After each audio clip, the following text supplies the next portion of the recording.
Hi everyone, and welcome to our presentation for 4516. In light of the recent events with Elizabeth Wettlaufer and CBC's 2018 Marketplace documentary, Crying Out for Care, we were troubled by the rise in the number of abuse incidents inside Ontario's long-term care homes that were perpetrated by other residents and, more shockingly, some healthcare providers.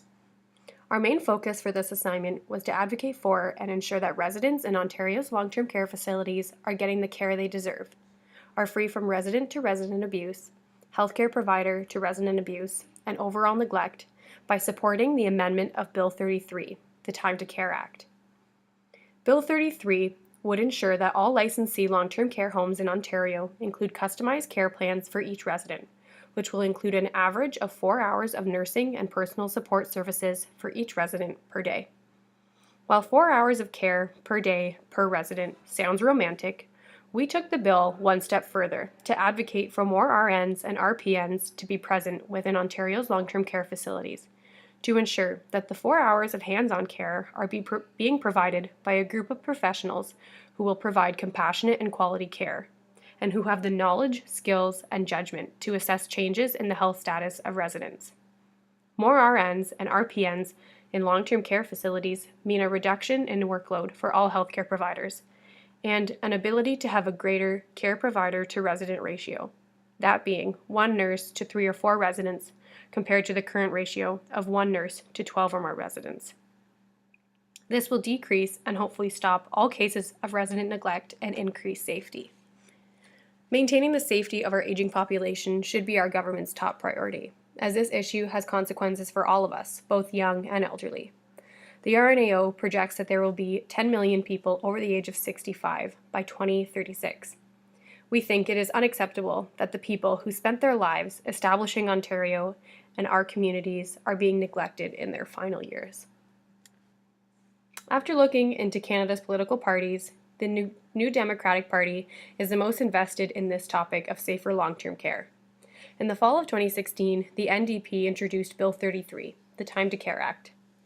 When trying to figure out how to best raise awareness about this topic, engage politicians in this issue, and contact interest groups, Twitter appeared to be the most effective and efficient way, as most politicians and interest groups are active daily on their Twitter accounts.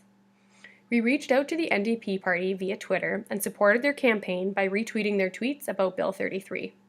We contacted members of the provincial parliament via Twitter that are involved in reviewing Bill 33, such as the Standing Committee of General Government.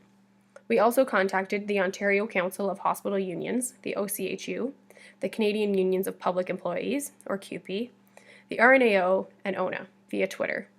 The OCHU's political agenda is to lobby for changes in long-term care and ensure that Ontario's government creates laws that will ensure that all residents have at least 4 hours of direct nursing or support worker services, and to increase funding and staffing for healthcare in Ontario. These are the 2 letters we created and tweeted out to local MPPs, the OCHU, CUPE, ONA, and the RNAO, advocating for and giving our support to the amendment of Bill 33 and also adding in our own recommendations. These are a few other conversations that we had over Twitter with other supporters of Bill 33.